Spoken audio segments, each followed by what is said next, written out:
the first half for this financial year.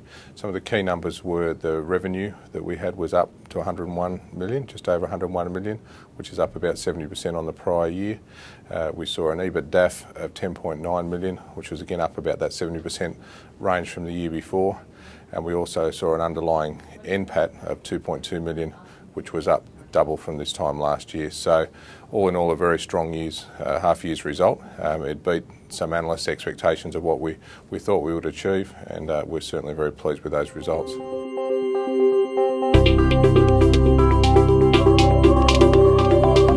As you can see from our half year results, we're very well on track for that full year guidance.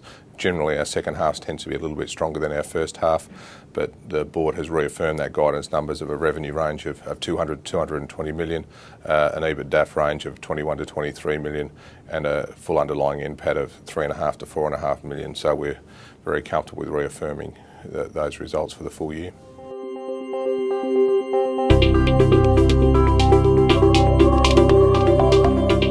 The key drivers that we are slightly ahead on where we thought we'd be on our forecast customer numbers. We did have a relatively strong winter in Victoria with a strong, this meaning it was a little bit colder than the model we'd forecast, so we did see some extra revenue from that Victorian business. But basically it's the increasing sales. The plans that we'd announced earlier about going into New South Wales and Queensland have now come fully into growth mode, and sort of going from there, they're starting to deliver numbers into the business, and that's what's really driving that incremental growth.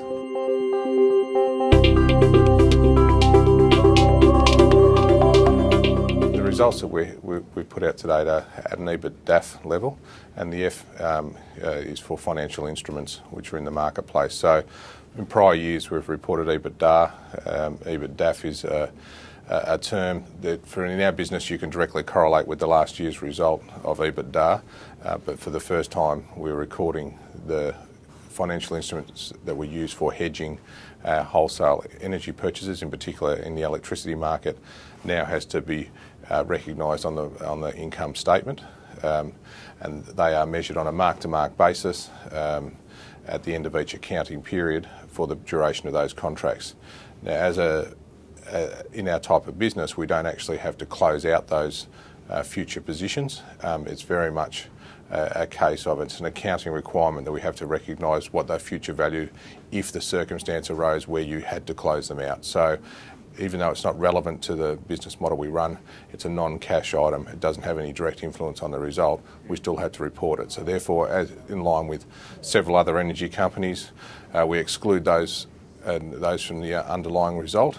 And we'll take that approach going forward. So once the final results are audited at the end of February, those numbers will be included, and we've got an understanding exactly where they're at.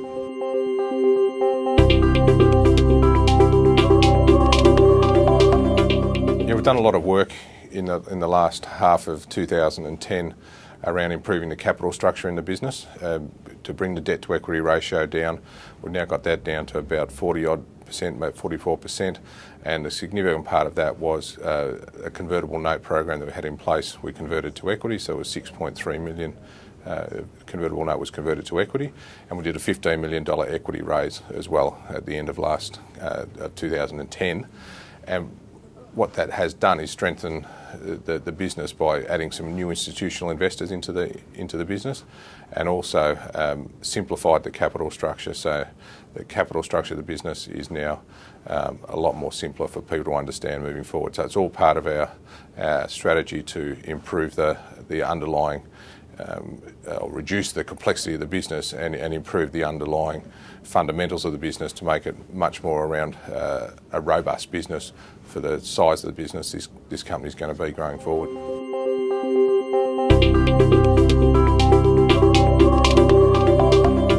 The marketing program was actually kicked off in the start of July, and what that has done is started to grow from there. So it's now fully up and running. So when we looked at the end of last financial year and the start of this new financial year, we're just starting to enter those markets. Those markets are now fully up and running. So the growth in numbers, where we're seeing our customer numbers grow, by from 145,000 at the end of last financial year to 200,000 in the first half has been attributed to that accelerated growth in the New South Wales and Queensland markets, plus the continued growth in the Victorian market. So the three-state model is now fully running, which puts us firmly on target for 250,000 accounts for the end of this financial year, which is an acquisition rate which is double what we were achieving at this time last year.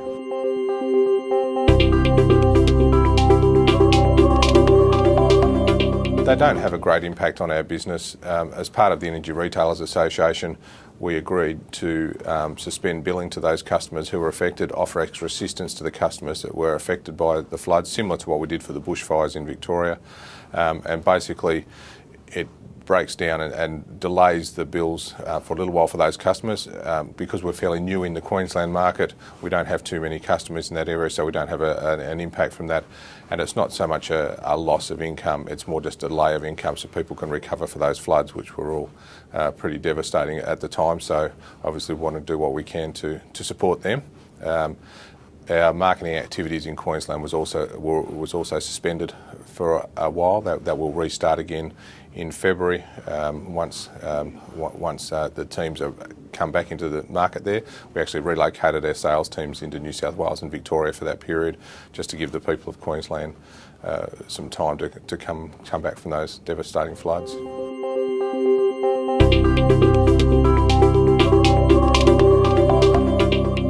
Look, I think it's an interesting aspect. The price at which those retail assets were sold for on a per customer basis was between $1,000 and about nearly $1,300 a customer account.